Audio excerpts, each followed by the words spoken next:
Hello, Josh here. And Michelle. And we are Adventures Ahead. And today we are doing a video talking about an important part of your cruise, and that's budgeting for your cruise, right, Michelle? Yeah. So the budgeting of this cruise has changed for us, for cruises has changed for us over time. Yeah. Some of it stayed the same, some of it's, and once you go on more cruises, you figure out more of a pattern and you know what you like and you know what you don't like. But if you're a first-time cruiser, you don't really have an idea of what those things are and what you should budget for on a cruise, Michelle. Right. What are some of the extra costs of a cruise that we're going to get into how we budget, but what are some of the extra costs of a cruise that you should probably budget for? Sure.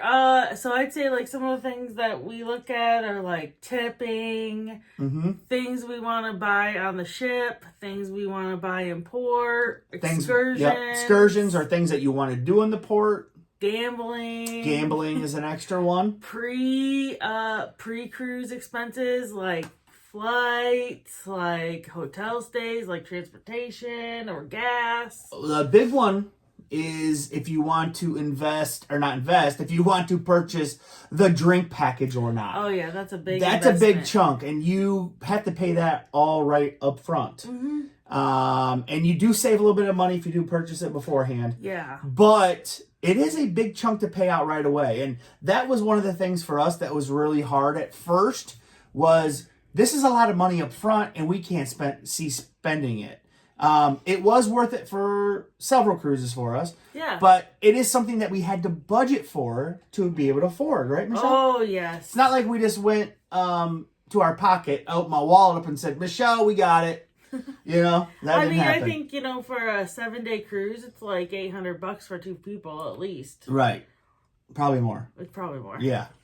So it's like these are things that you don't necessarily think about, and things that you should. And these are some ways to help plan to budget, right, Michelle? Yeah, yep. If you don't plan for additional costs of your cruise, you're going to be surprised. Yes. And that sign and sell card might get jacked up more than you originally thought. Yeah. And you come home in debt. Right, Michelle? And let me just tell you, we've done that before. You don't want to Yes. come home for vacation in debt. We've done it, believe me. Because we didn't know how to budget for a cruise. No, because we were cruise noobs. Yeah. So some of how we help budget for a cruise is we treat it like a regular bill. So every week when we get our paycheck, we put money aside, a set amount of money aside, and it goes into a separate bank account. Right. We do that. And usually cruises you book far enough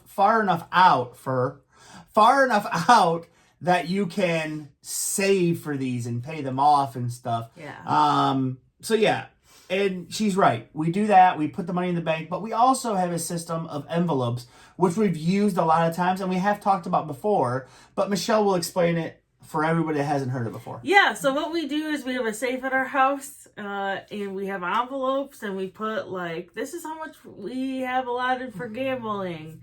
We each have our own envelope for that one. This is how much tip money we have. This is how much spending money we have. This is how much port money we have. Yes. So we try to make sure that we have all of our bases covered with that. Yep. And then our, regular bill money, that just stays right in the bank. We use that for more like hotel stays, paying off our cruise, flights, stuff like that. Stuff like that, the bigger expenses. Now, if you don't know, the excursions, depending on what you do, can vary in price. Some can be cheaper, some can be very expensive. And also in the port, you can shop till you drop and buy a lot of things. Jewelry, some expensive things. So you do want to allot money for those things. Yeah. And if you're a first-time cruiser, you don't really know what to expect when you get there. You can watch a lot of YouTube videos.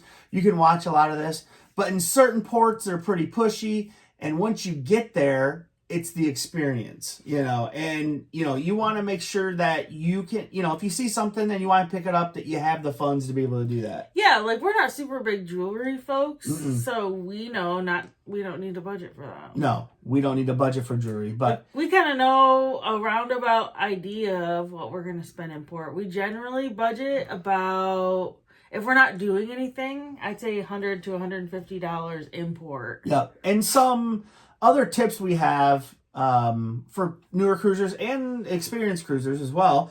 If you need that extra money, you can always do something outside of your normal job. You could always, sell stuff on like a place like either eBay, Marketplace, or Facebook Marketplace, or just wherever locally. Yeah. And get some extra money. Or you could always do like a little bit of door dashing. We've done that. We've done all these actually. You can do other little things to get some extra money. Yeah, I cut hair on the side to generate some income.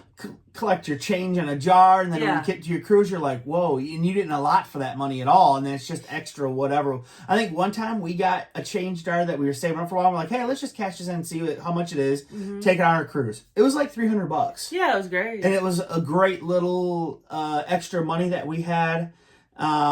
Here in Michigan, we have bottle returns, so we take the bottles back, and we normally keep the money aside and save that money up, it collects over time. But just things like that can be extra money that you might not think about, and then it adds up, and before you know it, you got a couple $100 extra. Yeah, a couple other things that we do are sometimes when we're gearing up for a cruise and we know like, whoa, we definitely need some more money to go on this cruise, we'll eat at home more and make sure that we're just not eating out. Yep. And meal plan. Yeah, definitely things like that help. Yeah. And just trying to think what other tips that we could say for the budgeting. I like the envelope thing. It has worked for us well in the past. Sometimes we do lose sight of that a little bit.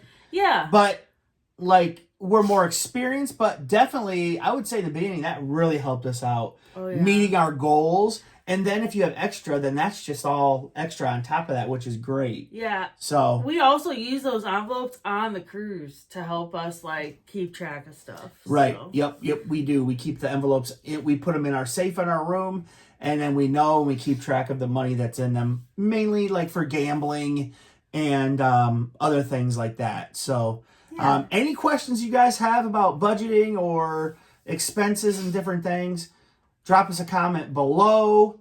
And where else can they find us, Michelle? They can find us at Adventures Ahead Cruising Group on Facebook. Yes, and like, comment, subscribe on this video. Yeah, also let us know how you budget for a cruise. Maybe help us more or some other folks. Or people that are new to cruising. Yeah.